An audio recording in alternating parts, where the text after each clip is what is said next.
I bide my time or start to fight. Wait for the sound of drums pounding in the night.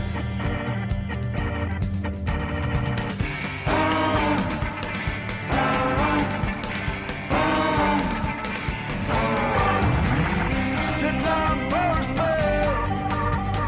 Have I got a story for you? One that the old folks tell, what you believe that's true. Whether God is great or the folly of man, the faithful and the fools all have the same plan. Wait for something to happen so they don't have to wait. Cowards and servants flying in the same pack. Oh, sit down for a spell. Have I got a story for you? One that the old folks know, what you believe that's true. Welcome to the Zoom Out Podcast. This is Simon and Mr. Calvin. Back from Europe. It's been a while. He's back, ladies and gentlemen. He's back. We've been eager to get in the studio. But Cal's been out traveling the world. He's going to tell us a bit about his trip here. Yeah, you know what? So I was out in Europe for about a month. Back in Europe, I should say. And yeah, it was a good trip. I'm back in Calgary now, and as we look outside, it's just brown vegetation. I was in Ireland and Portugal for a while, and this is a bit of a shock seeing all the snow and whatnot. But yeah, Portugal was a different experience. I went there years ago. This is my third time going back to Europe. Nice. The first time I went there, I experienced, the passionate culture that they have. I mean, they're very similar to the Spanish, although you don't probably want to say that to their face. I guess some of the interesting things I noticed when I was there this time around, because last time I went, they had more of a casual lifestyle. I noticed people are a lot more affectionate. People were listening to fado, which is, by the way, is a Spanish guitar kind of music. And they're crying, like men, women, everyone's openly singing along. It was really cool. Old couples were making out in public. Oh, nice. Yeah, it was definitely different from a more, let's say, Scandinavian type culture. The food there, amazing, lots of seafood. They have in the north of Portugal, the city of Porto, where the port wine comes from. They have this crazy sandwich where they call it, like, I'm butchering it. I think it's pronounced La Francisca or something like that. They call it a calorie killer. It's like a piece of sandwich. You got some ham, chicken, drop it with an egg in the middle, put some more, put another sandwich top on top, then put a whole layer of just mozzarella, so it's covered. They melt it, then they put tomato sauce in there and throw fries in there. So yeah, that's a few calories for sure. And definitely not vegan, as we're the subject of today's podcast. Speaking of which, so Portugal is probably not on that list. And another thing I noticed, and I thought it was really fascinating, actually, was that the Portuguese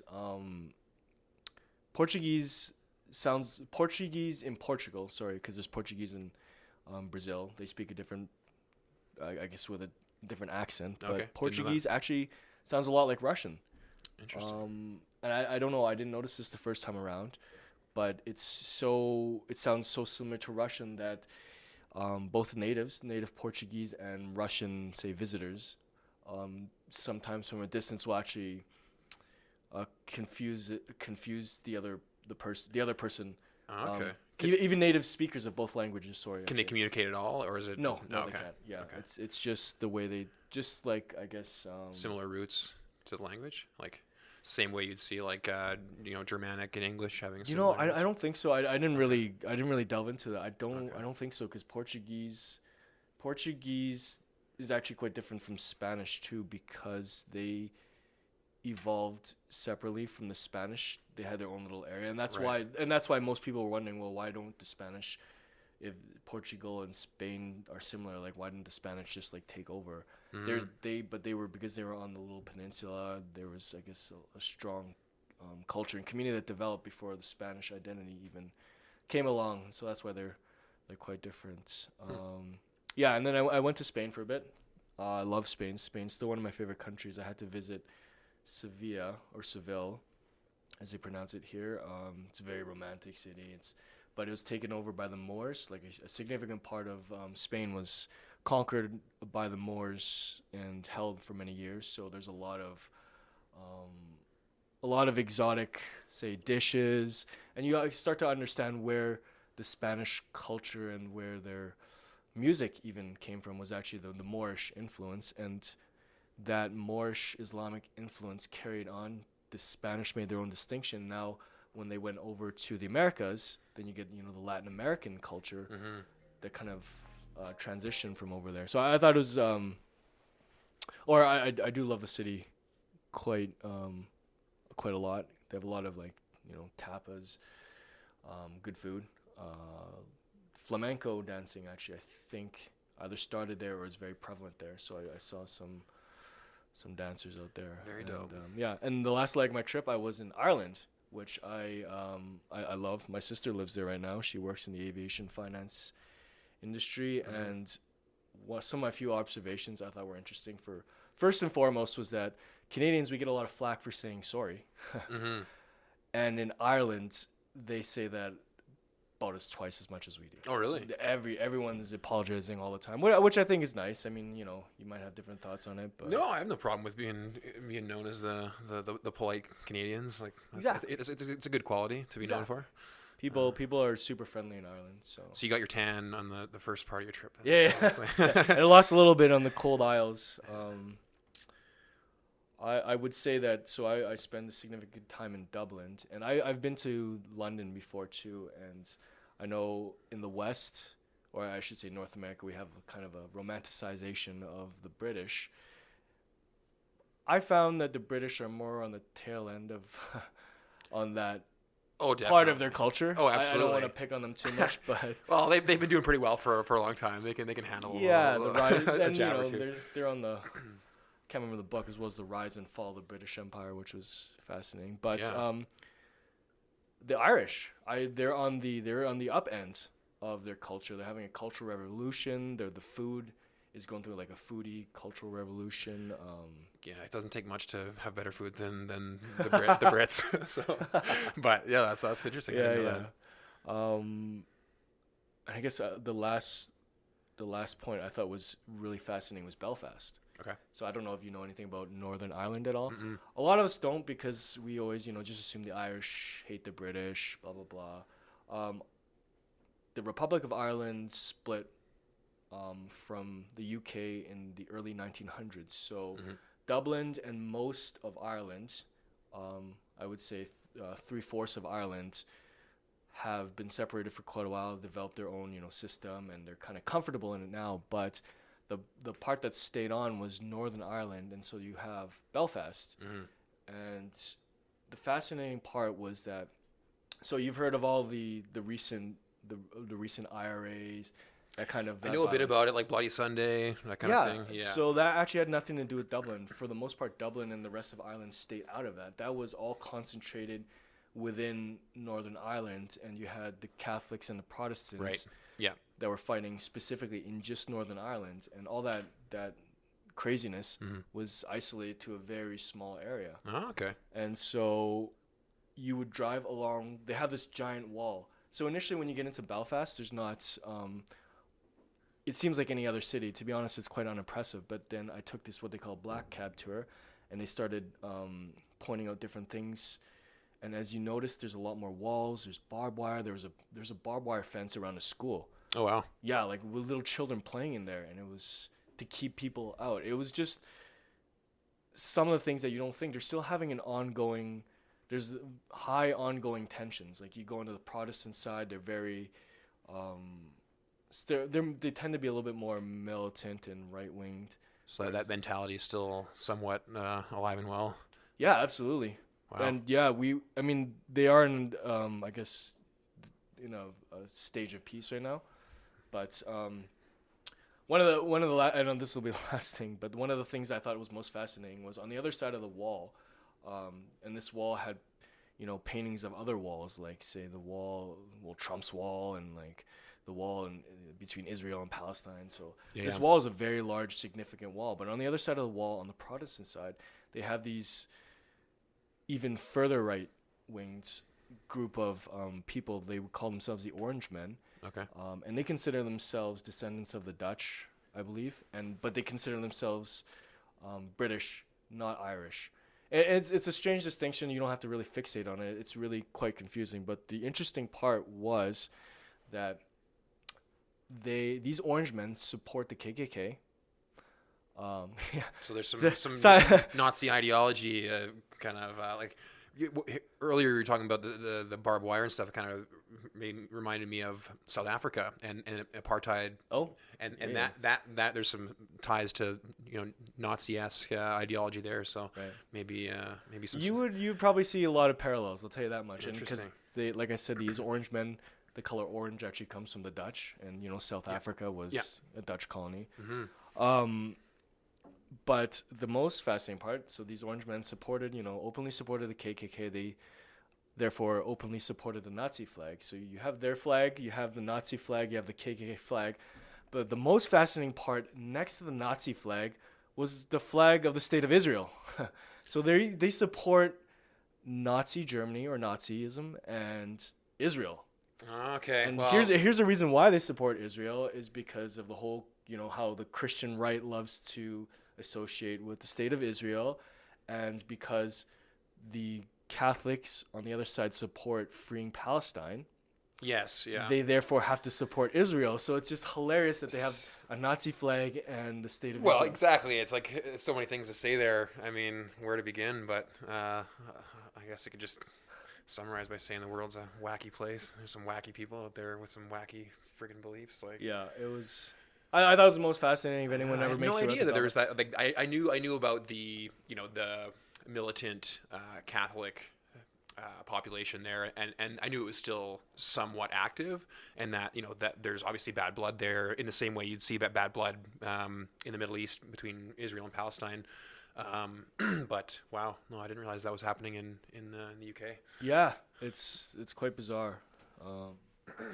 So yeah, if anyone goes up there, I definitely recommend taking one of those black cab tours because it's quite fresh, and you'll have my cab driver he had a very thinly veiled attempt to be unbiased about it, but he was a very strong on the Catholic side. Okay, so, well, he's in the mix, right? He's in the mix, exactly. Yeah. And you get some of their feelings, and it's not to trivialize what he was saying. It's really fascinating, and it definitely makes you think twice and stops you.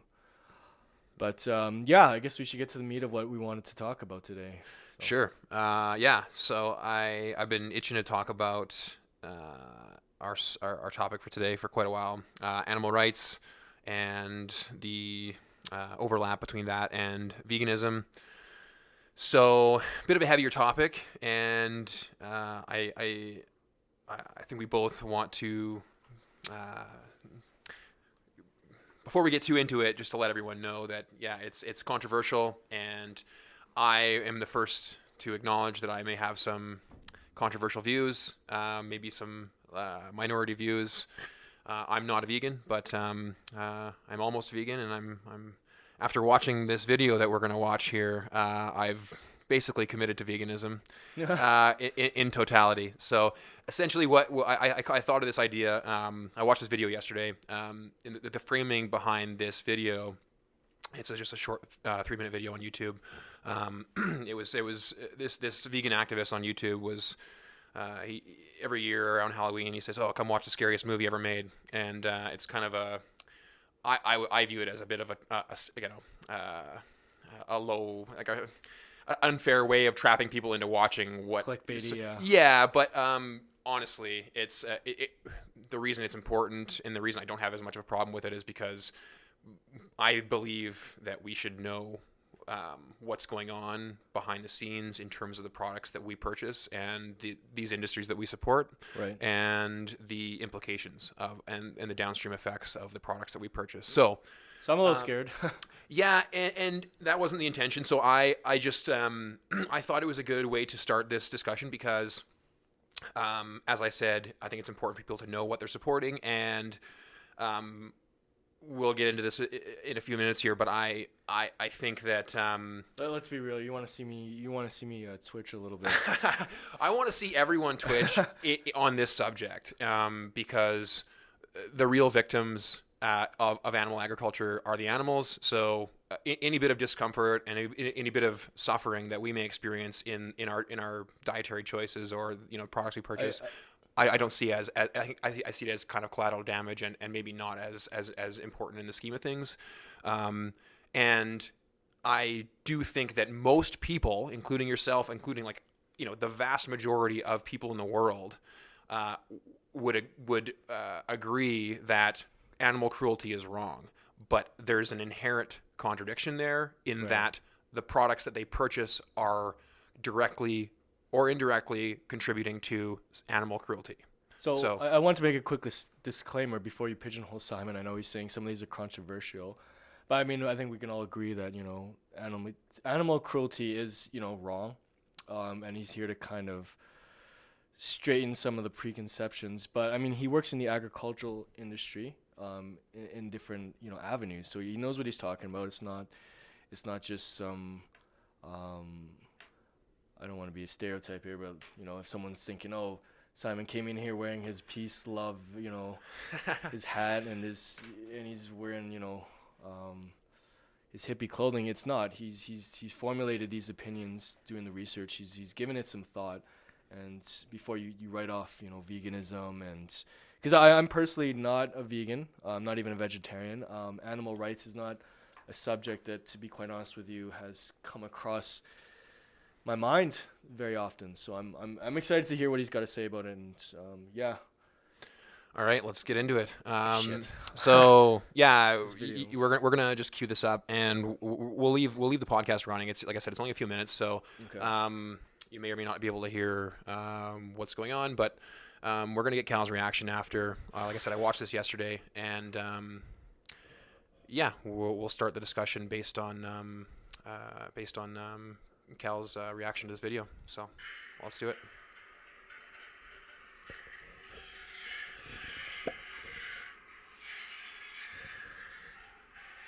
So these are gas chambers. Fuck, I already don't like this video.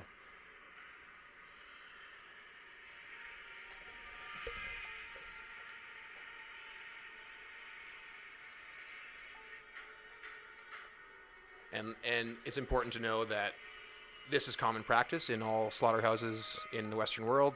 Fuck.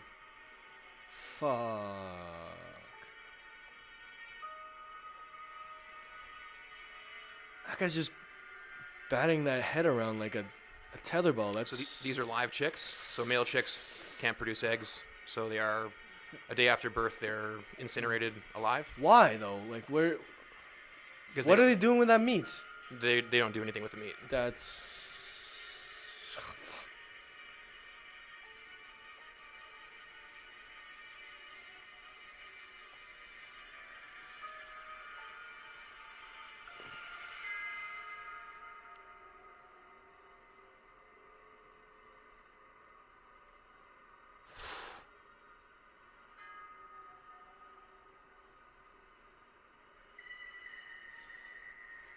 So these are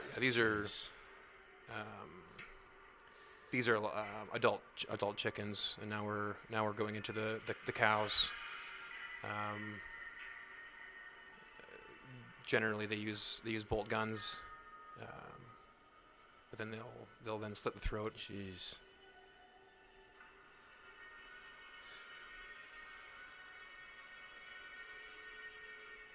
So these are baby cows for veal.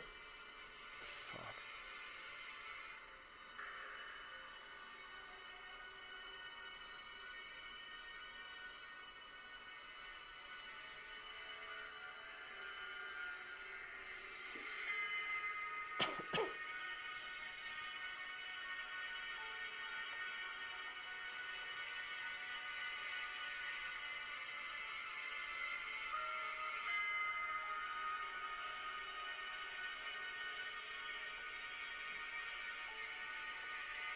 Jeez. For a second there, that almost looked like a human child.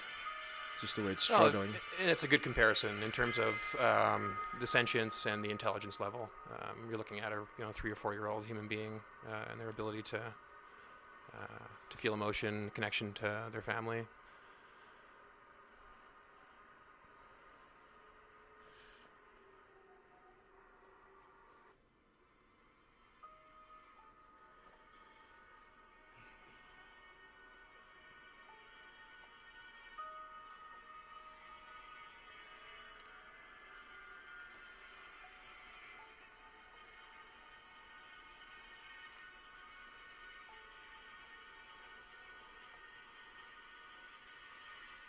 So then we see the final products, right? This is what people are purchasing in the supermarket.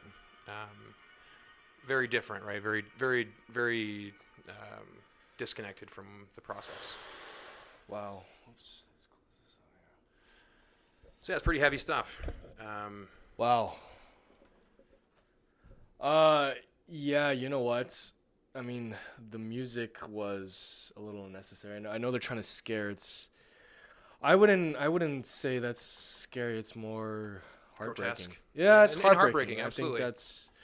It is, and it's important to note that we're talking about 70 billion animals are killed like this every year for food.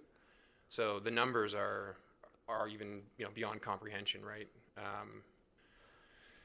And yeah, it's hard to stomach, but I think my personal view is that anyone who is consuming these products should know what they're supporting. Okay, you bring up a good point. I 100% agree with that because I've always wanted to go hunting, specifically for the reason that I enjoy meat, but there's a huge disconnect, like you're saying. I mean, we can walk into McDonald's and just get a burger, and like we don't have to see an animal die. It's suffer to go through suffering, so it takes away kind of that guilt aspect from it. Versus, I always use the Native Indians as I guess that's incorrect. The indigenous people as an example because they use all parts. Even say the old cultures like the Chinese, the Europeans, they use all parts of the body as a respect. Versus here, I mean, I just watched this video. They're throwing away all the parts. So anyway. Sorry, what I was saying was, by hunting, it's almost a way of saying, okay, I respect you. The indigenous would traditionally pray to the animal, saying, thank you for offering your. Mm-hmm. And yeah. So my thoughts on the video, though, like I said, it's heartbreaking. I've seen similar videos like that, but not to that extent. That was something else. And I was saying while we were watching it, it seemed like a little child. At one point, they're dragging a sheep. They've shaved off the sheep or the lamb's, what do they call it, the coat. And so it looked like a child that was just struggling as they were dragging it onto this machine to swing it around. So. Yeah, and honestly, I already said this, but it's a very important. It's a really good point that you made there because.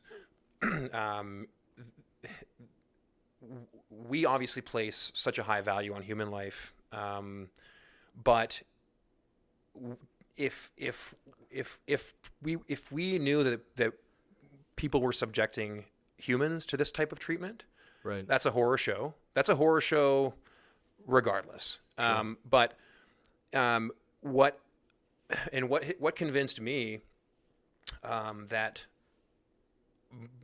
supporting factory farming and animal agriculture in general is immoral, and it's a contradiction of my beliefs. What gives us the right to have these rights to not suffer and not be treated like that, but these animals don't have those rights, because there's no clear line between the ability for these animals to suffer and their level of sentience and intelligence and family connection as humans, right? Yes, we have more intelligence, but could you, if intelligence is the difference, right? Then why wouldn't we justify treating people with handicaps or special needs poorly or differently. We don't. Just because someone is in Mensa and is incredibly intelligent doesn't mean that they get better treatment than a human who maybe has an IQ of 70 or 80, right? Yeah. That's a standard belief that most people hold, and the same applies for animals. And I don't want, before I go too far into another subject here, again, relating to the idea of this being a human child. Well, what if that was a dog in that video, and you saw a dog having its throat slit and dragged across the floor while it's bleeding out, having their heads chopped off, put into a gas chamber, struggling, screaming. I think again, the vast majority of people, especially in the West, where we treat dogs and cats as companions, there would be outrage, right? And there is. So I mentioned before the show the dog meat festival they hold every year, and I think it's Yulin, I think is the name of the city in China, and there's a major major protests and demonstrations in the West because of this treatment of dogs in China. But it's such a contradiction, because those same people, a good chunk of those people, will then go home and they'll eat a pork sandwich. And pigs are incredibly intelligent. They're more intelligent than dogs, and so they're cute. I think pigs are cute. They're adorable. People keep them as pets, right? So I'm going to do my best throughout this podcast to try and keep the emotions down. But for me, this is it's a very emotional issue, right. and I think I believe it would be and should be for everyone.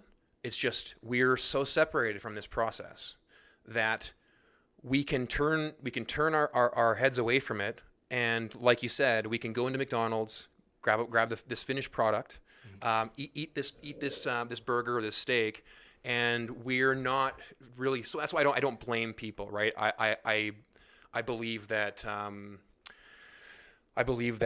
we need to educate people about what's going on and let them make informed decisions, because so I guess I wanted to ask you, how long have you been in animal rights for? Like how long has this kind of touched you? Is it something that's been since you're very young? For example, I had a girl I dated who became a vegetarian. She knew at the age of 10 when she saw her father chop a fish in half. It wasn't even and she knew right away that she wanted to stick to it. So I'm curious. It's a good question, and not just for me personally, but I think those of us who are lucky enough to have that exposure at a young age, and then stick to those intuitions when no matter how inconvenient it is to go about your life as a vegetarian or a vegan. It's for me personally, I was not aware of any of this. Like, my sister was actually a vegetarian when I was a kid, and I didn't think anything of it. I didn't really put much thought into it, and I thought, well, maybe probably for she's doing it for health reasons. Didn't really care to dig into it too much. So it was about 4 or 5 years ago. I watched some footage, and I watched some documentaries, and I was just appalled at these processes and these industries that I had been supporting for so long. Right. And yeah, So were you meat eater prior to that? Oh, absolutely. Okay. Yeah, absolutely. I've been vegetarian for about 4 years, and I'm essentially vegan. I eat cheese occasionally, which, like I mentioned, I'm weaning myself off of. I love cheese. I love meat. I love all animal products. So for me, and as do most people. And that's what makes it difficult, right? Mm-hmm. It's convenience. It's taste. So what I would pose as a question to people who would consider themselves someone who is against animal cruelty, what do they value more, taste or life? Because when you're making a choice, and this applies in all of our choices on a day-to-day basis, right? Mm-hmm. There are implications, and it's important to try and take as many of these things into consideration as we can when we make these choices. and this is just a case where I find it such an obvious choice, and for me, it's like I believe it's an inherent contradiction. If you say you love animals and you don't want to participate in animal cruelty, then you shouldn't be supporting these products. And that, I think that mainly applies to factory farming. As you've seen, it's when you mechanize these processes and they become, to feed 7 billion people, we can't all be hunters, right? So this is Joe Rogan talks a lot about veganism, and he's very anti-vegan, and his logic is, well, I hunt, I go out and I kill 4 elk, and that ties me over for a year. But unfortunately, that's not practical. Not practical. It's not. It's quite actually wealthy. Not possible. He has a little bit more time than everyone else. Well, and not just that. The amount of land. If everyone in the world were to try and hunt naturally, we would need 20 Earths worth of natural pasture where these animals are still living free. That's why we've been forced through an economic process to industrialize this form of food processing, right? And that's So personally, the biggest problem I have with animal products is factory farming. I still morally disagree with hunting. I still morally disagree with any. Well, that brings up something that was interesting last time we talked about. So one of our first podcasts, we happened to be talking about the Stampede, and I thought, well, the biggest news about the Stampede, which is I guess a big rodeo party carnival in our city, Calgary, is there's not a lot of news about it, but one of the big things this year was that a lot of horses were kind of pushed and were they killed? I think they were. Quite a few. I think half a dozen or so died. Yeah, they a bunch of horses were they worked to death? I can't remember now. They were either worked to death or they were killed. Just during the races, I think. Yeah, they crash up against the wall or. Yeah. So something along the lines. Anyway, so Simon was saying, okay, that is a very sad event, and Calgarians and people around the world kind of made a big stint about it. But what Simon said, which I think was important, was that, okay, we decided to go on the sensationalized things and feel good about it. Was the Cecil the lion? We had, exactly. That Harambe, the gorilla. I mean, those are very sad events, but at the end of the day, we move on with life. We go on social media saying, oh, poaching's awful. We should do something about it. We make our like for the day. We make it click. We click the like, and then we've kind of removed ourselves from guilt. As we're munching on a sandwich, a chicken sandwich, and after watching that video, it's hard to disconnect that. It's hard to Yeah, and I think there are gradations too, right? So I think it's fair and reasonable for people to be affected more by in the case of Harambe or Cecil, a lion or an orangutan being killed versus a chicken, right? There is gradations of sentience and suffering, and I'm not a militant activist for veganism where I would say, oh, you shouldn't eat honey or you shouldn't step on bugs. It's like, in principle, maybe I agree with that, but in a practical sense, it gets to be a bit absurdist, and we have to be practical in our day-to-day lives. So where it's just blatantly obvious, are mammals, chickens. Yeah. People are like, oh, I don't eat beef. I don't eat pork. I eat chicken. Well, it's like chickens. You have to kill 20 chickens to get the equivalent amount of meat for you would get out of a pig or a cow. So it's not as simple as, well, they suffer and maybe they do, but again, just like we could have pigs for pets. A lot of people have birds for pets too, and birds are you release these chickens from these farms, and it takes minutes before they go back to their natural behavior they form bonds with their friends and their families, and they have experiences. So, So okay, let me cut right to the meat of this, no pun intended. But if you had to choose, let's just say, if we went back to when we were farming, we were more agriculturally based society, where we didn't have industrial farming, didn't have those practices that we do now. Would you still be okay with us as a species eating meat? So we killed, pigs humanely. They've been raised, free range. They've, treated humanely. Would you be okay with that, or would you still say, hey, you know what? Why don't we just try this plan? If you were the ruler of the world, let's just say. Yeah, it's a good question, and I don't think it's a simple answer, because ultimately I think it comes down to necessity. And of course, hunter-gatherer society, we did not have the options that we do now have in terms of plant-based alternatives, to be able to have a healthy diet, feed ourselves without creating that suffering. And while I again have less of a problem with an animal that has been maybe raised humanely and has had a happy life, I don't believe it's possible to kill an animal humanely, right? We've become used to this idea, but it really only takes, and you see this with people, with breeders and people who they spend time with these animals. Right. They grow attached to them, and they,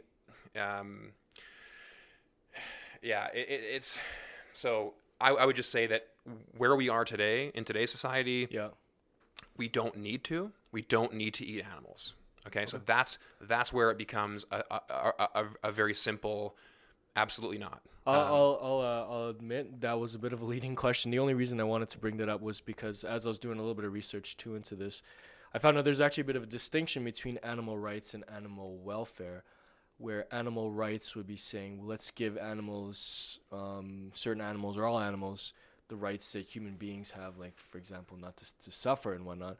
Whereas there's animal welfare, which, and there's various degrees of this, but they would say, okay, well, we understand we're going to have these, human or, I guess, products that we want to test on animals, or we're going to eat certain foods, but let's make it as humane as possible, not the factory farming, and lower the amount of animal testing that we would use. And there's a distinction. It's not two different camps. They're not opposing camps, but they're sort of different levels, or different, different ideas altogether. Yeah, and I guess I like many subjects here. I in theory, I guess I have more of an extreme view, and I would say that the idea of kind of wading our way into it slowly and saying, well, let's and because I understand it's not going to happen overnight, but to me it's a bit of a cop out to be like, well, let's like, vegetarian is a good example. So and again, I'm a hypocrite here, because and I was under the impression for quite a long time that if I'm a vegetarian, but I still occasionally eat dairy and eggs, I'm doing way less harm. There's contributing to much less suffering in the world. But really, when you dig into it again, unfortunately, the reality is supporting dairy and eggs. You saw these male chicks being ground up alive. Dairy cows are, let's be blunt about it, are raped to be inseminated, and they are eventually brought to slaughter and murdered. Their calves are taken away from them at birth. Arguably there's just as much, if not more, suffering on the dairy side as there are in the animal, in the actual creation of these meat products from these animals, where we actually take their carcasses and we eat them. So I think it's like in theory, it's just it's a harsh reality. And I guess in a practical sense, to try and educate people, it may make sense to start with animal welfare, and then because we're not going to have animal rights overnight. It would be impossible to give animals the same rights that humans have. I believe that they should. That's more of a moral standpoint. Exactly. Right. That brings me to an interesting point, or an interesting thing that I came up in research, is there's quite a few different moral arguments for that. I was hoping maybe you could shed some light. One of the big ones, one of the strongest ones I thought was pro-animal rights, was that is the basis of need. So one of the arguments is, well, we need animals, we need to consume animals to survive, but we've kind of gotten past the point where we're hunter-gatherers now. Yeah, we don't need to. We don't necessarily need. And another one, I guess, against it, though, there was, I can't remember who said this now, there was a philosopher who said, well, using a Darwinianist perspective, is that all species should look out for each other. I mean, we've only gotten to where we are because other animals have fought and survived, consumed each other, and we should do the same. Speaking of Joe Rogan, I know he's kind of this idea that, I mean, if we don't do anything, a tiger's going to maul us, so we got to kind of look out for ourselves. I think that's okay. Let's just go back. Maybe from his point of view, let's say when we were maybe more village people and we're huddled around the fire, and at night there are some scary things out there that would come and take away your children. And that made more sense when we had a lower impact on the world. Right. Unfortunately, we had a bit of a population boom. Yeah. Yeah. In terms of our responsibility as we're all animals, right? We're human animals. These animals that we're consuming, these are non-human animals. But I wholeheartedly agree that there's a lot of maybe you can see religious, Christian doctrine that supports this idea of the fact that we are at the top of the food chain. We have this inherent responsibility to be, to take care of these less intelligent animals, right? And so doing what we're doing to them now is quite the opposite. Well, interesting enough too, you mentioned now that you're talking about religious aspects of how people are to treat animals culturally. You mentioned earlier it's a bit hypocritical out here in the West, where we're saying, I love dogs and cats, by the way. I think they're amazing companions. And then you look over to China and other Asian countries, or basically anywhere else in the world. They don't put the same value on dogs that North Americans do. Right. Although, I mean, everyone has a pet dog. There's tons of Chinese, there's tons of people that have pet dogs, but at the same time are able to have like a dog meat festival. Yeah. But here at the same time, on the same token, out here in the West, we're still consuming pigs. I guess, is there anything that you want to point out with the difference that we treat animals, say out here in the East or the West, or even in the Middle East and Africa? Yeah, well, and yeah, the Middle East is very similar to China in that sense. Dogs aren't domesticated. They're running around the street wild, and they're treated like shit. But it's just cultural norms, and for the same reason we find the treatment of pigs, the way that we treat them in the West, as acceptable. People in China would argue that that's their culture and we have no right. And I would argue that the way we treat animals should be completely dissociated from cultural norms. Actually, one of the best cases would be India. Right. Because they treat the cows with reverence. They Absolutely. would never imagine. doing Yeah. anything that we do to cows. Yeah, and I would just argue that it's all, of course there are, it's not all equal in the moral condemnation, but another example would be Japanese whaling, right? Where we it's hard to find someone who would say that the way that the Japanese are treating these whales, and especially these species that are endangered, is acceptable. Right. But again, we can't criticize them because we're doing something just as bad. And in our own way. yeah, so I think it's something that should transcend cultural norms. Suffering is suffering, and we should all acknowledge that. And again, we're living in a time where we don't need to contribute to that suffering. Okay, so speaking of which, then where do we draw the lines? You mentioned earlier intelligence and sentience. So, for example, if we kill a gorilla like Harambe, we feel a little bit more sympathetic to it only because it's a higher level. It has a higher level of intelligence, or that we are distantly related to it. Where do we draw the line? I mean, do we say squirrels who act a lot more instinctually, or let's go even further down. Let's say bugs. Yeah. I mean, that's the lowest denominator on this one, but where do you draw a line, or how do you feel about, say, if we ate insects? Would you be opposed to insect meat? Oh, I'm much less opposed to the idea of eating insects than I would be eating dogs, right? Or eating pigs or eating cows.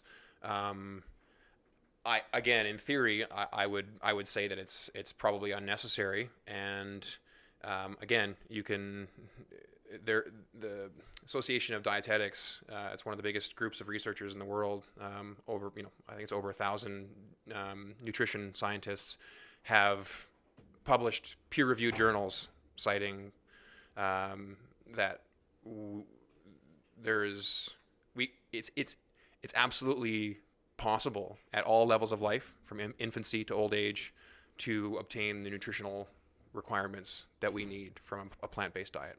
So, I mean, my personal views, I don't care about bugs, about people eating bugs, and honestly, yeah, I don't, I wouldn't say people are, I don't think we need to rush towards a society where we don't eat bugs, right? Right. I don't want to eat bugs personally. I'm very happy eating plants, but yeah, it's a good question because it's a very difficult line to draw. You know what? It's just on a side note, it's projected that bugs will be kind of the protein source of the future.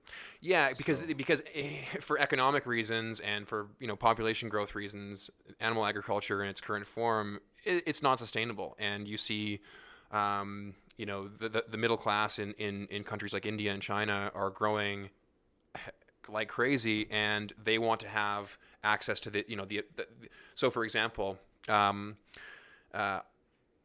used to work at a Chinese food restaurant when I was going to university, and I learned at that time that traditional Chinese, like Mandarin cuisine, it was a lot more plant-based because they didn't have the availability. They didn't have the resources to eat meat every day. Yeah. So when they moved to Canada, it was all of a sudden affordable. So then they started integrating meat into more of their dishes. Oh, there's definitely a lot of Chinese and Indians that make it's a very easy transition for them from, their food to vegetarianism. I know, right. It's quite common. So. So yeah, my personal stance, like I'm of course biased, as we all are, but I put more stake into, again, no pun intended, I put more stake into the animal rights side than I do the environmental or the health side. So I think we're going to talk about those aspects in a little bit. But, that again, that's subjective. Obviously, environment and climate change are important issues, and animal agriculture is one of the biggest contributors to carbon emissions. Cows emitting methane, the transportation of all this meat, and the amount of, I don't know if you know this is something I learned recently, that the amount of land use and grain and soy, so all this deforestation going on in the Amazon, right. the amount of land, like it's like that grain, that soy that could be used to feed people, Right. it's like 80 like 80 times the amount of grain that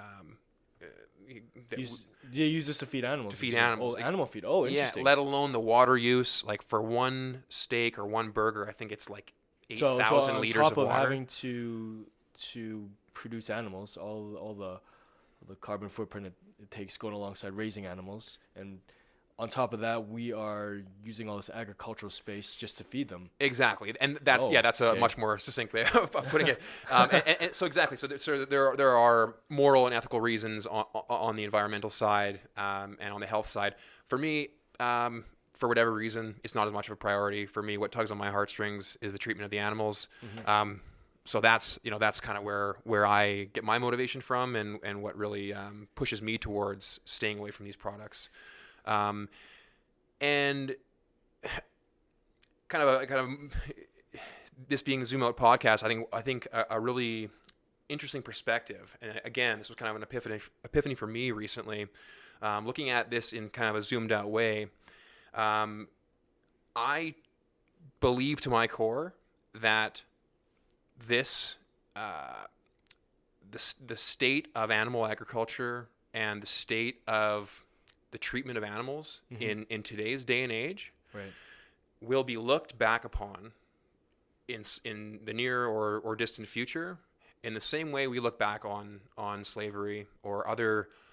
We look back and just cringe. Like we feel shame, we feel disgust, and it's hard to see the forest from the trees, right? When if you're living in in the South and in the 1700s. The founding fathers owned slaves, a lot of them, right? Sure. It was, and these are morally, we would argue, for their time, relatively moral characters, and at that time, that was morally acceptable. And to push back on that was to go majorly against the grain, right? These are So and people, so we can't apply today's standards to yesterday, but it's also hard to apply tomorrow's standards to today, and it's exposure, right? So that's a fair point. Yeah, so I think this is the way to do it, right? Having these conversations, and I think eventually we will look back on this time in human history, and we will feel shame, and we will feel disgust, and we will regret, and unfortunately. Those trillions of animals that suffered and died so we could consume their flesh, too little, too late, right? So, and that's why it's for me it can be at times an overwhelming issue to think about, because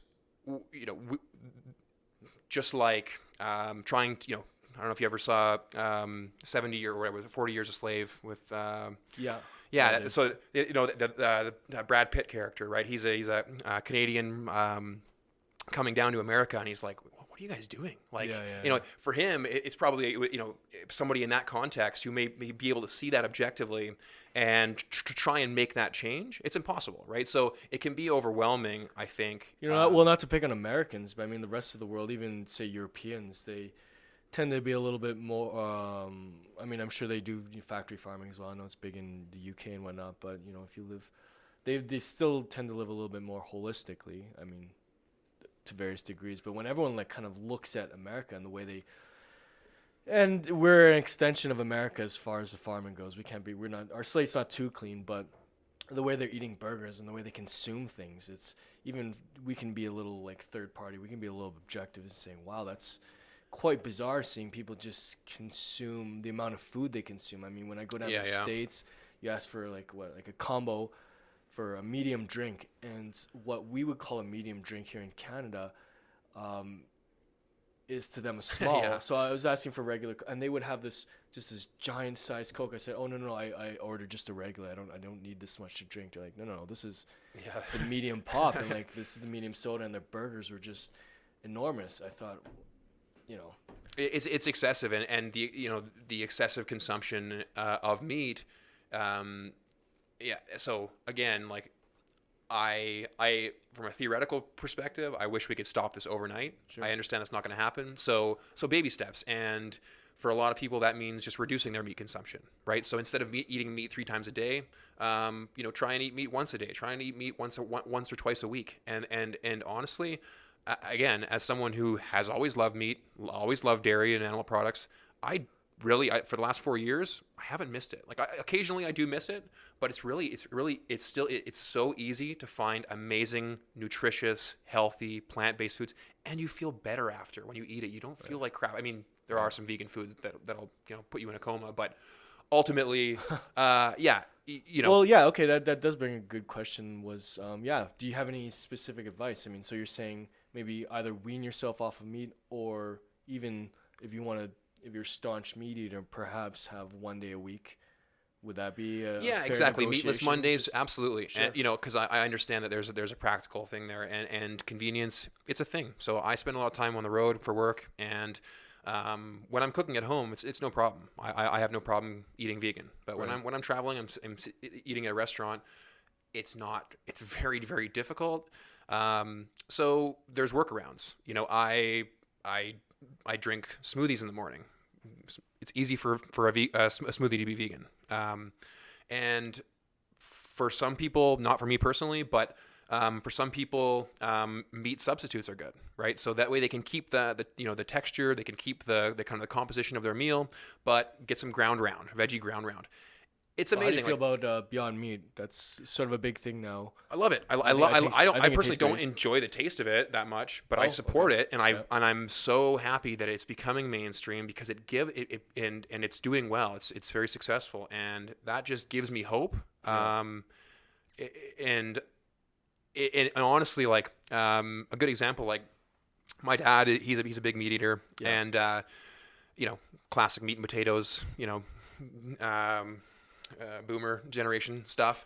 Sure. And I one time we were eating dinner, and they fired up the barbecue, so I brought some Costco has these amazing black bean burgers. They're Chipotle burgers. I don't even think I told him they were vegan. I just I offered him one or whatever, and he was just blown away. Like he's like, this is better than the cheeseburger that they were eating that night. So it was kind of like a light bulb went off in his head. He's like, oh wow, like I can enjoy my barbecue just as much, and I don't have to contribute to that suffering. I don't have to make myself, nutrition sciences. That was a Beyond Meat burger for me. I mean, I am still a meat eater. I still enjoy my steak. I still enjoy chicken. I still enjoy fish. I basically enjoy all sorts of meat, but it was also eye-opening that it could taste good because I've had veggie burgers in the past, just kind of out of curiosity. And gross. Yeah, I personally I don't eat slimy. Yeah, I don't eat meat substitutes. At that point, you almost wonder what's the point of even trying to make a meat substitute? Why don't you make something different? And that is actually one of the arguments I've come across is why we're trying so hard to make food substitutes for what we have. Why don't we take plant-based foods and make something great out of it? I mean, we're going through a cuisine revolution. Everyone's trying new things all the time. Why don't we do that rather than? But I mean, Beyond Meat was great. It was a great substitute. It does. I wouldn't say it actually tastes that much like meat, but whatever it tastes like, I thought it tastes great. It was definitely eye-opening for me as someone who likes my meat.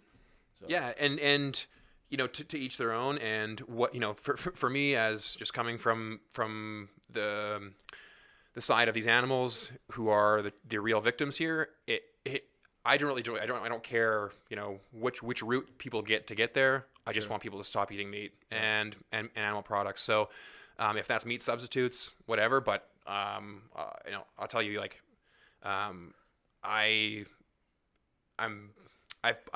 put a little bit of effort into planning my meals, and over the last decade, just in general, just trying to eat healthier. And then I'll get drunk and I'll eat a cheeseburger or something. Ooh. And I'm like, it's never as good as I think it's gonna be, because honestly, once you've found ways to enjoy your meals without meat in there, you realize it's really not that special. It's not this like amazing flavorful thing. Like, absolutely, I like it. I like I've like most foods. I'm not a picky eater by any means, but the amount of diversity in especially the access we have when you walk into any of these supermarkets. The different protein sources, you can make amazing, delicious, healthy meals that are not contributing to that disgusting, grotesque stuff that we just watched in that video.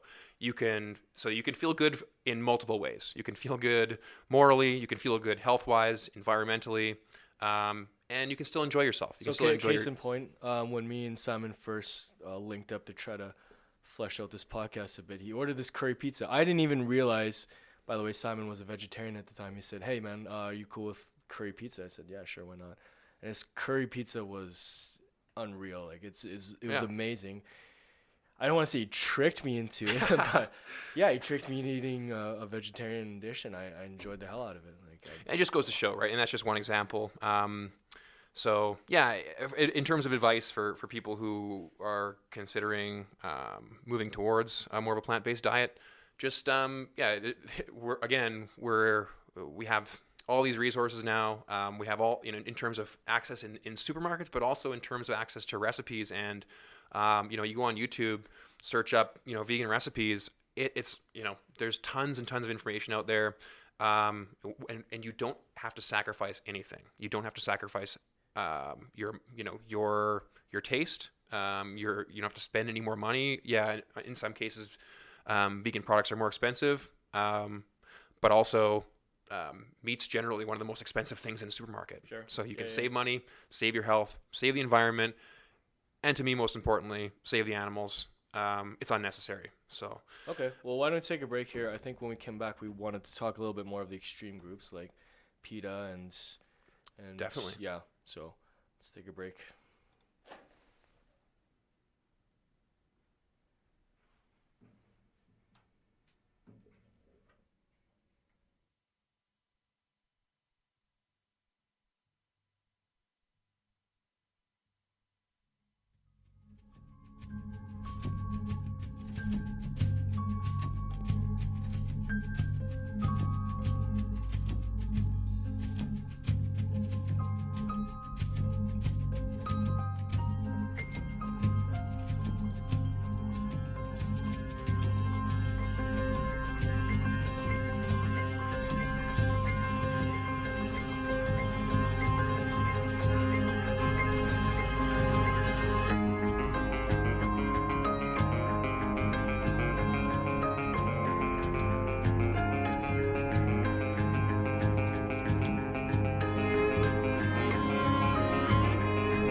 the river and find your way to me. Oh, rest your head on the riverbed. Drink from the river and find your way to me. Oh, lay your head on the riverbed. Drink from the river and find your way to me. Come.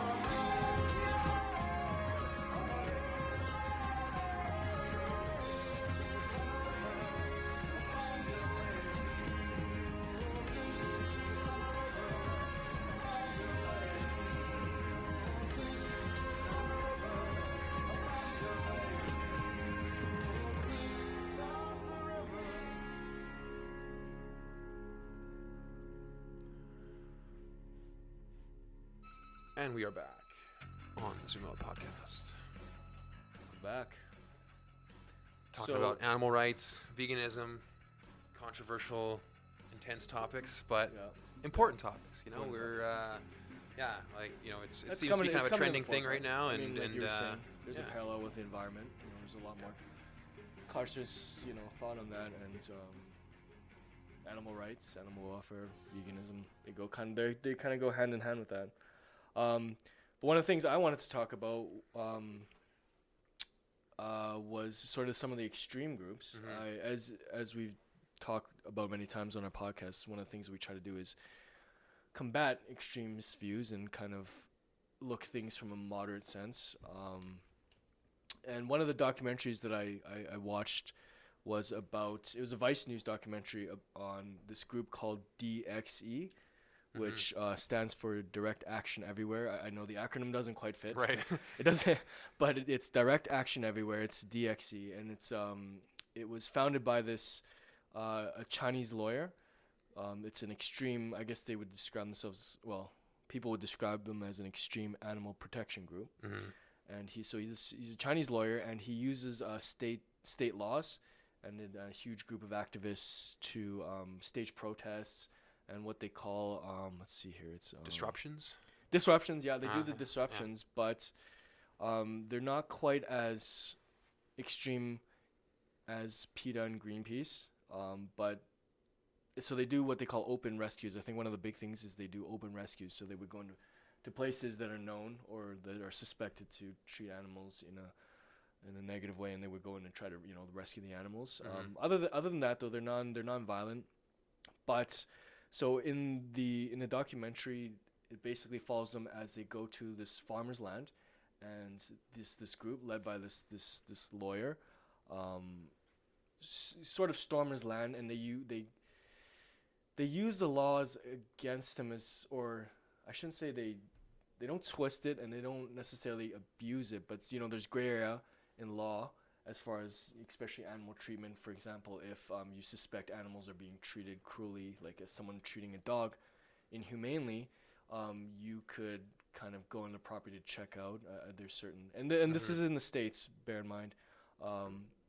So they go into this farmer's land, and he comes quite peacefully. To be fair to him, he says, he shakes their hand. He says, "Hey, you know what this is about? Can we sit down and talk?" But this guy, armed with his media, his protesters, he storms. He kind of goes in and says, "We have a legal capacity to do this," and he is a lawyer. So he knows how to kind of circumvent certain laws, and so he goes onto the property, and then eventually the police are called in, and this is what the group wants, to be quite honest with you. Right. They do want the Just to raise publicity, awareness. and it's an effective tool. So the police come in, and they say, okay, you know what? The police are quite civil about it. They said to the farmer and to the protesters, the lawyer and the protesters, say, okay, would you be willing to meet face to face about this? Can we talk? And it's pretty clear that this group is not really about talking. They're trying to make a protest. And so from the perspective of this sole farmer, he's ambushed. At the end, they interview him saying, hey, so what are your thoughts on this? He's thinking, why did they target me? This is my livelihood. Yeah. He wasn't doing anything wrong. And he said, well, we looked into this group and we looked at some of their views, and they're not and this is his opinion. He said they're not necessarily concerned about, say, changing animal or the regulation on animals or trying to improve them. They are about stopping animal use of animals everywhere, like Right. period. Yeah. So he's like, how can I reason with a group like this? How can I argue with a group like this when they're out to cause mayhem? He said they use mayhem. Mm-hmm. Now, I just want to finish off by saying that I did think some of their methods, even though extreme, I did like how they went about things. So PETA, for example, they attack people by throwing paint on animal fur. It's very aggressive. Greenpeace, one of their big stints that really pissed me off was they went into, I can't remember which country. I think it's, want to say Chile, where they have those animal lines, those really big animal. Yeah. And they defaced, these ancient cultural. I remember that. Yeah. Yeah, and so their methods are quite extreme, and they're quite, I would argue, in some way, violent. But so this group, I do have to commend them for using non-violent methods. They use the law, and when dealing with the police, they do everything in a very legal way. Now, one of the things near the end, which I can respect, is they did something. They told the police, they said, okay, anyone who wants to participate. So sorry, the lawyer tells the protesters with his megaphone, he says, anyone who wants to participate in civil disobedience, stand for it now. So out of the protesters, there's, a group of them who are willing to go up to the police, and the police are saying, if you come any further now, this is this guy's property, we're going to have to arrest you. And so these protesters some of the protesters that were willing to go forward along with the lawyer said, okay, we're going now to practice civil disobedience. And so they walk up to the police, some of them holding flowers, in a very peaceful, non-threatening way. The police are there. They're not holding out, big shields. They're not doing it in a very aggressive way as well. The protesters walk up to them almost with their hands outstretched and say, okay, we know we're going to get arrested. The police are saying, okay, well, we have to arrest you. It was a very civil process. It's a very peaceful process. Even though they were getting arrested, the police were responding non-violently. And so I thought it was a really strong way to get your point across. Both are utilizing the law, the police and the farmer who has his own rights as well. I mean, to be fair, he's an individual. Everyone was exercising within the bounds of the law in a very civil way. Yeah. So. Yeah, I don't know much about this group specifically, but the way you described it, I agree with those tactics. And I'll say, just on the outset here, I don't condone violence for anything, whatever the cause. But my views on this have been evolving, have evolved, I should say, a bit in the last year or so as I've been looking into this stuff, and I am slowly arriving at a point where I believe that this type of action is necessary. So, okay, and based on the last 45 minutes of our conversation, I'm sure you can understand where I'm coming from in terms of my morals and my agenda. So that explains, I guess, why I believe that those actions are necessary. But it's important to note as well, like you said, that these farmers, these workers, they're people too. They have rights too, and they're not evil. They're participating in a system that I believe is evil. But they shouldn't be treated as the enemy. But again, and I've come back to this a couple times, what we need, in what I do believe justifies this type of behavior is looking at the system. That we have to be honest about the fact that the real victims here are the animals, and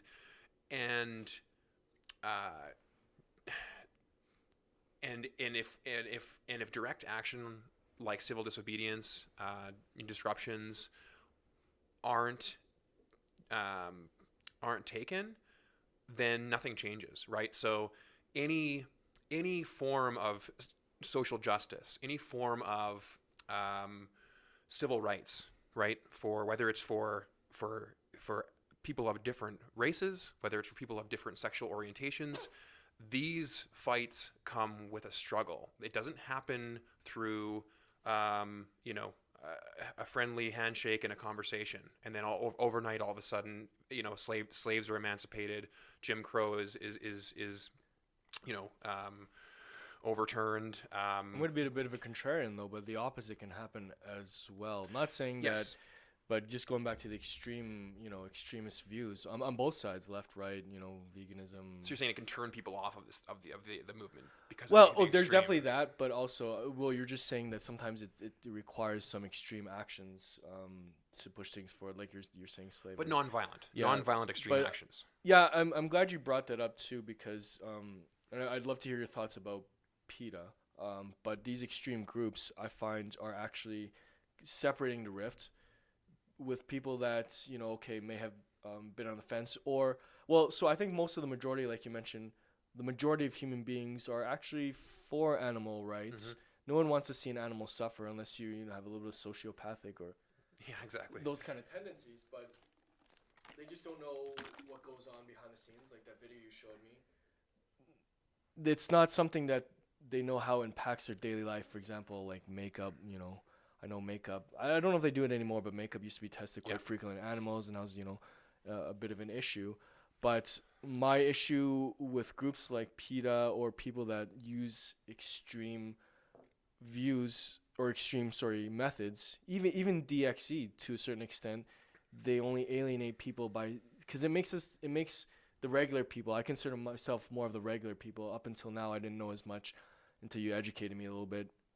I didn't know what was going on, but then you see extreme people out there, destroying property, attacking, farmers, or throwing paint on people's fur coats. Right. You or individuals like myself don't really associate, and we see these people as like a bit like lunatics or the other, and Right. and the danger is that we start associating animal rights, just like veganism. I know there's quite a few extreme vegans out there that tend to be a little bit more aggressive, tend to be a little bit more militaristic about the way they essentially want to enforce their lifestyle on other people and their morals on other people, and it can become quite problematic because they alienate. It's counterproductive in a lot of Absolutely. instances. Yeah. So I agree with that. I would just say that I think these varying strategies all have their place, right? So think of it as if we're fighting a war against animal cruelty and animal suffering, right? Just like any war, you have multiple fronts, and when you're sitting down for a dinner with your family, maybe that's not the best time to conduct civil disobedience and handcuff yourself to the table so that your dad doesn't eat the burger, right? But to have in that instance, maybe a more civil tactic would be prudent, right? So have a conversation and in a respectful way to spur that thought in their mind and plant that seed and without it being counterproductive. But again, let's use the case of gay rights, right? Those weren't won overnight, and there was a lot of civil disobedience to allow for that. Where it was counterproductive would be using violence, and so of course, but again, so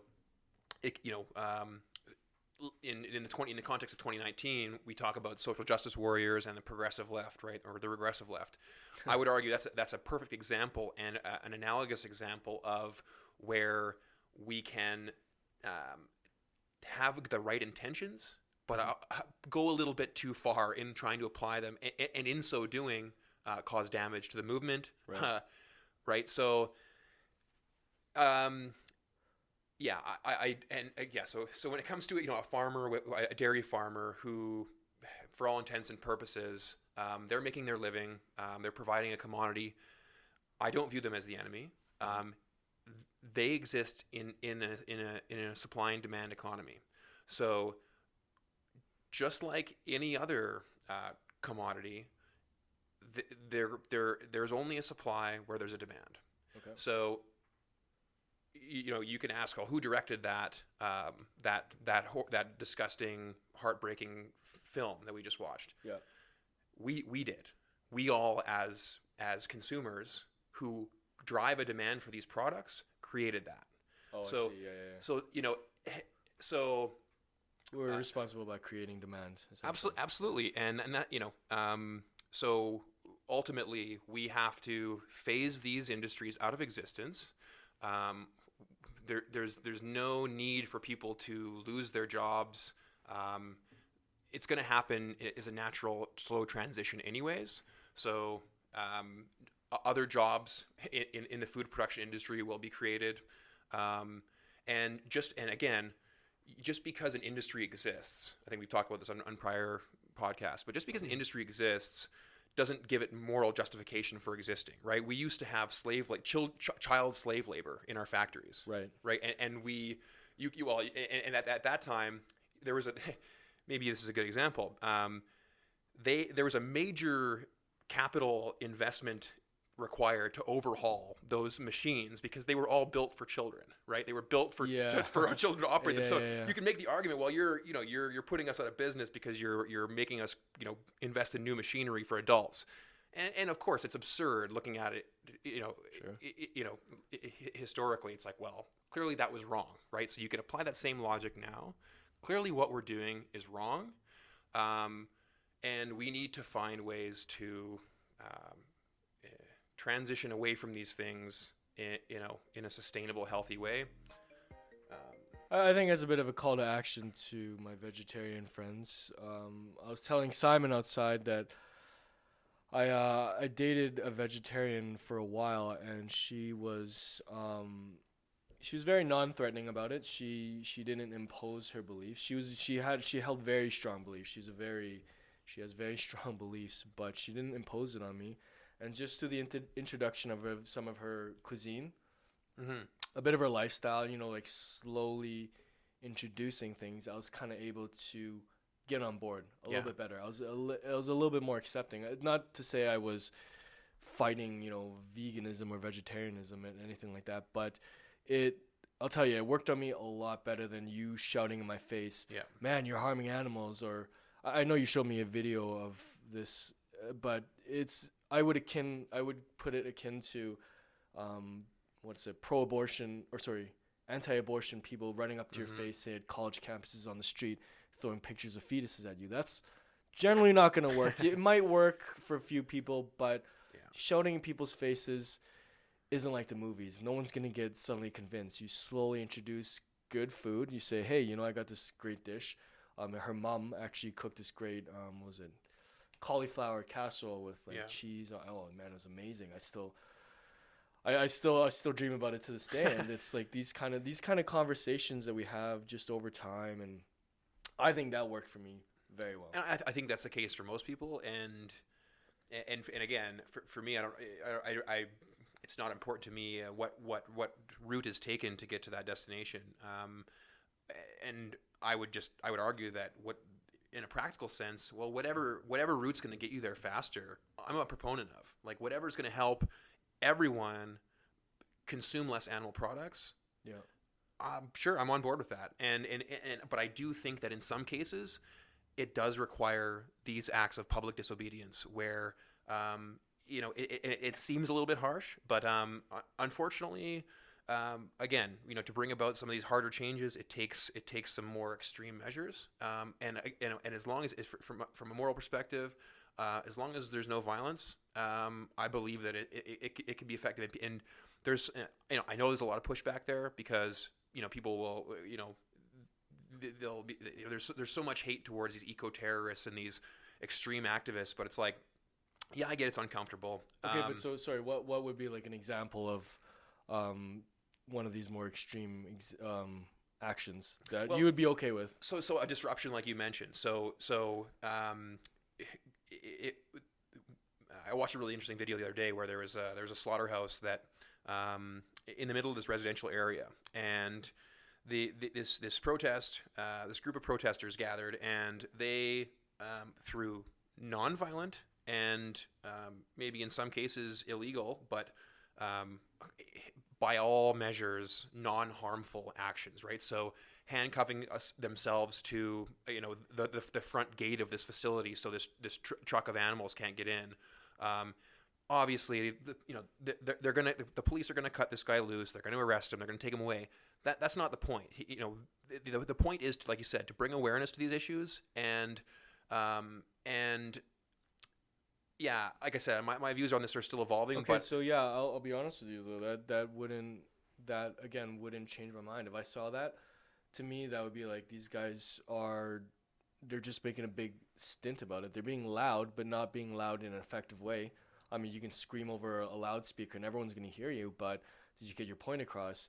And they're only affecting a small. I mean, perhaps this is a big farm that's causing a lot of impact, maybe environmentally, or have bad practices. I kind of get that. Well, they all have bad practices. That's the point. Right. And so. But is it effective though? I think it is in a lot of instances. And I don't agree with a lot of PETA's strategies or Greenpeace, but again, I believe their intentions are good. So let's put it this way: if you, like many people, and I don't say you specifically, but if someone they grew up in a society, a family where eating meat was just standard, and they didn't know at all what was going on behind closed doors in these slaughterhouses. Mm-hmm.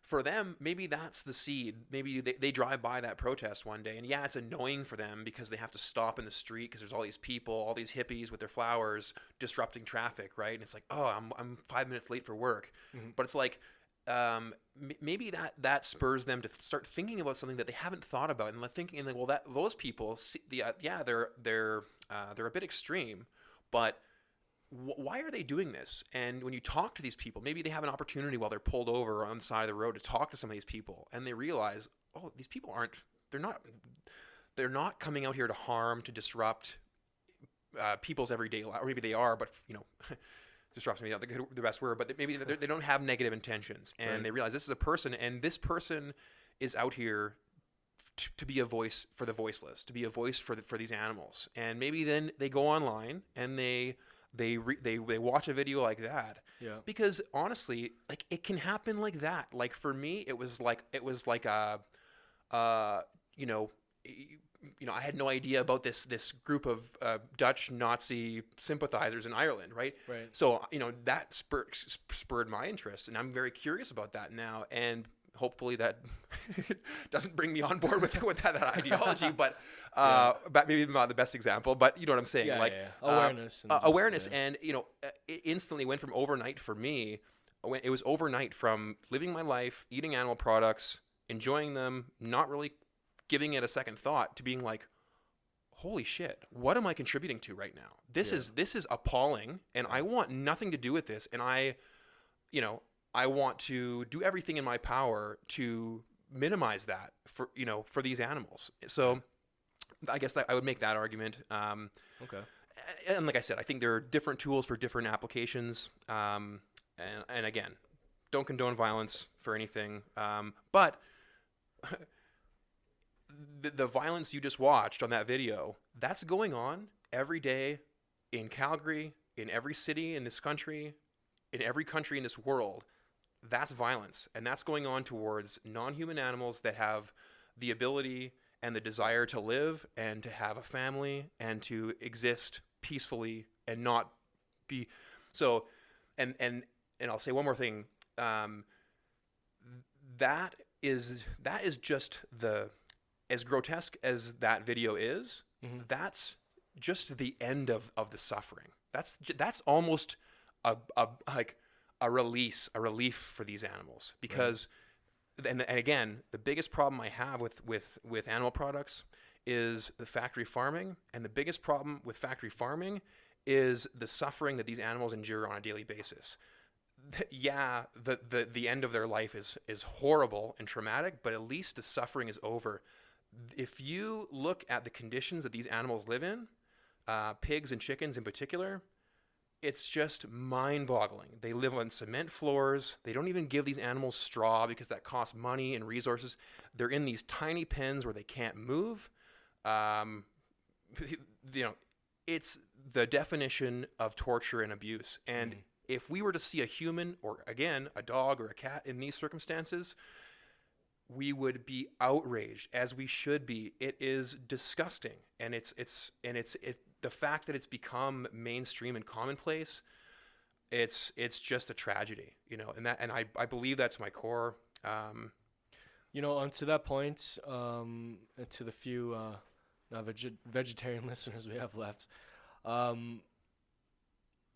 even if you decide to stay eating meat, which for the moment, I'm still eating meat. I'll tell you, I had some free range. I'm trying not to look at Simon when I talk about this kind of stuff. I'm trying not to look him in the eye. But I've purchased some free range chickens from Hutterite communities, ones that, like Simon was saying, weren't in really terrible conditions where they're packed like sardines, everyone living next to each other, concrete floors, like you're saying. And I'll tell you, the food, or the quality, the taste was amazing. I didn't put anything on the chicken. I just prepared the chicken, no seasoning, nothing, and just the taste alone, being free range, no grain fed and all that, was phenomenal. So I mean, if nothing else, treat yourself to some proper meat without hormones and any of that kind of stuff if you like good tasting meat. Or just don't eat meat at all. Or don't eat any meat Find some anymore. good veggies. No, I'm just bugging you.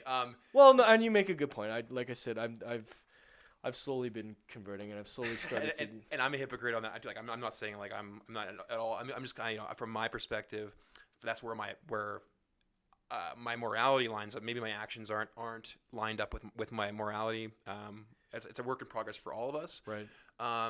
But you make a good point. You look at the difference between a free range chicken and these birds that are kept in these battery cages.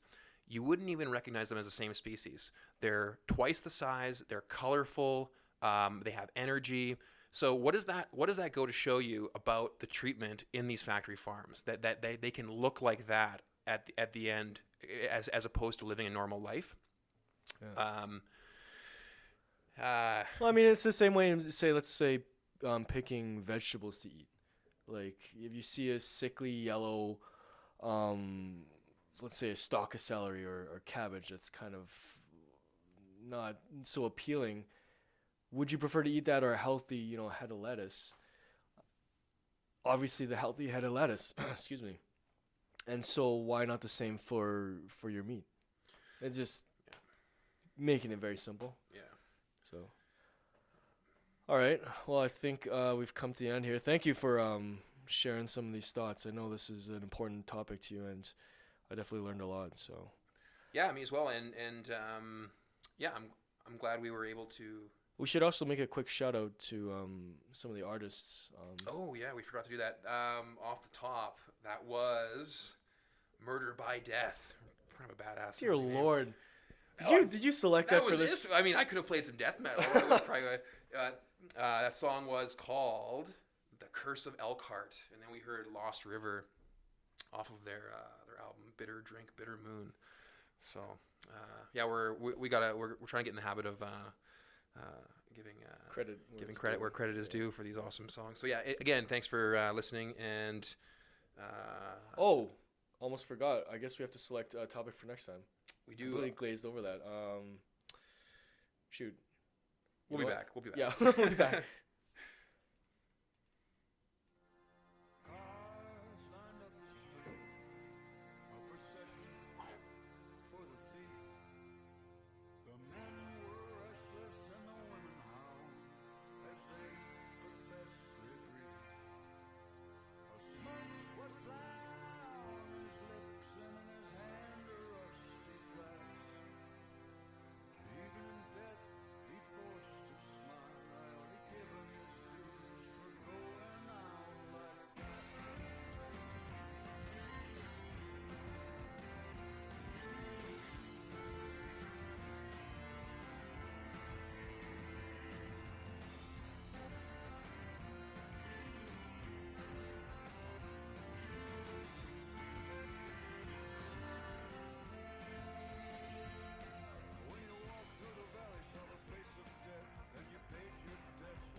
came around, I came around, I came around.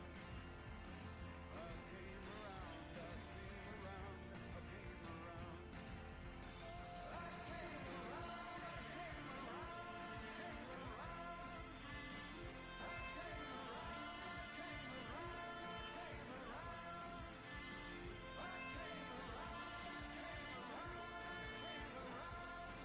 around, I came around. I came around, I came around, I came around.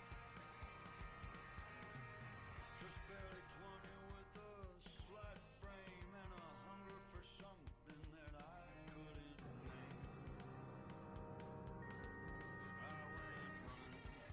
I went running, running barefoot into the night.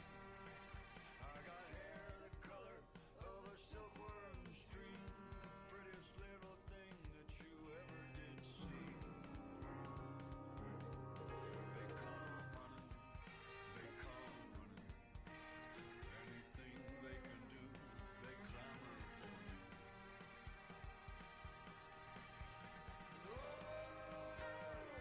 It never changes, what we carry the way with us. It's a hard world.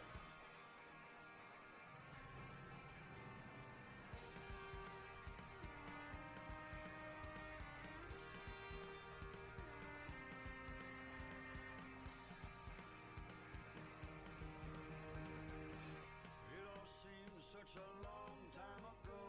They buried my story when they filled in that hole. Nobody running, nobody trying to explain. I wanna wake in the woods beside the All right, we got some topics. All right, Here we so go. the three topics I have for you, Simon, are number one is overpopulation. I know we've discussed in the past that your concerns about it are not as extreme as other people's, which I find really interesting, and I definitely would love to hear some of the arguments you made about that. Okay. Cool. Especially because you're in the agricultural and industry and you deal with food quite a bit, so you have the facts, not just some crazy ideas that other people do. The protests right now, there are a lot of protests in America. Hong Kong's obviously another big one. Chile, Iraq right now. That's something else we can talk about. And the last one I thought would be kind of different is something I came across randomly. It's sort of the commercialization of nerd culture. Okay. Yeah. Okay.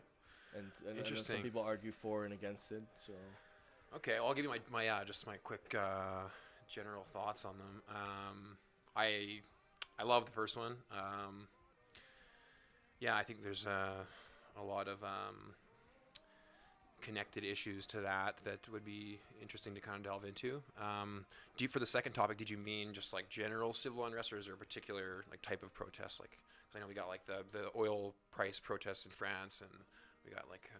I think, why don't we see it as a worldwide phenomenon? Because it's, like you said, it is happening. They got the yellow jackets in France.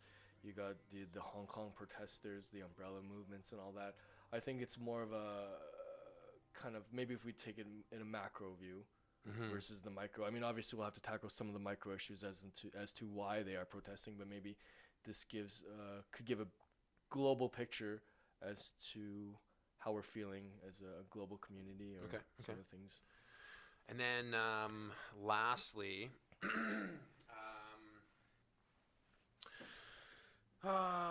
remind me of the where you're going with that one, sir? Commercialization of nerd culture. So right now, when we were growing up, it was not very popular to be nerd, but now with the internet and just a change of cultures, shifting of cultures, it's very popular to be a nerd now. But a lot of people that were, say, nerds or geeks or were marginalized or made fun of are saying, you know, you guys made fun of us for years now, and all of a sudden you guys are coming along and taking over our culture and making it popular. I mean, and another argument would be like, well, isn't that a good thing? Are we making it okay to be a nerd now? So there's, you know. Yeah. Okay. Well, I haven't thought about that in that context. Like, I think I would see on the positive side of that, and I don't know if these are connected issues or they're kind of branch off of each other at all. But I would see on the positive side of that of nerdiness becoming mainstream is,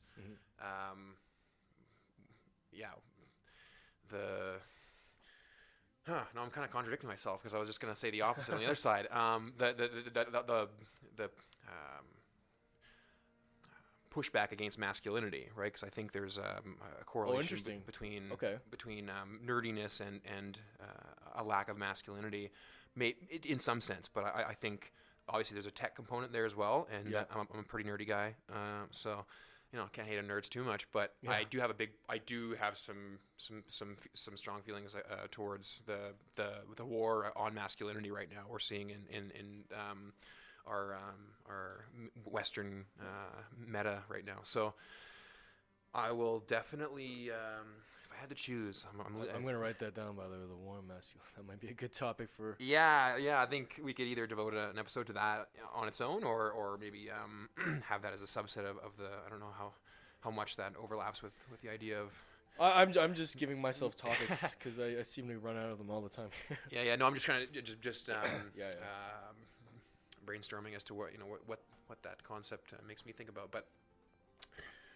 For now, I'm definitely going to say overpopulation, because I think that's great. I don't think that's talked about much at all, and I think it has so many downstream effects, and it's so relevant. You know, we're moving towards 10 billion people on this earth, right? It's insane. I'm to be honest, I was hoping you choose that one because, like I said, because you made a comment one time that I was saying, you know, overpopulation is a big concern. You see it everywhere. There's a lot more people, and just in basic math in your head, can we sustain what's going on? And you're obviously, you know, you believe in protecting the environment, so it's not like you're taking opposing, but you're saying we can sustain that. And I've done a little bit of research on my own, and I discovered, you know, it's not as what's the word, apocalyptic as it may seem. So and I'll say maybe one more as a bit of a teaser. I think I would correlate it with the idea of almost a Malthusian way of looking at it. So Thomas Malthus was he spoke directly to the idea of overpopulation and a lack of resources to be, and this is back in, I believe, the 19th century. He was, you know, he's known as a perfect example of where we are just so wrong in our predictions in terms of what's going to happen in the future, because he could not have been proven more wrong that actually, with innovation technology, we were able to sustain you know, more than whatever it was at that time, a few hundred or a few dozen million people on the planet or whatever it was, right? So, let's. I'm looking forward to it. Me as well. All right. See you next time on the Zoom Up Podcast. The people and the fools all have the same plan. Wait for something to happen so they don't have to wait. Cowards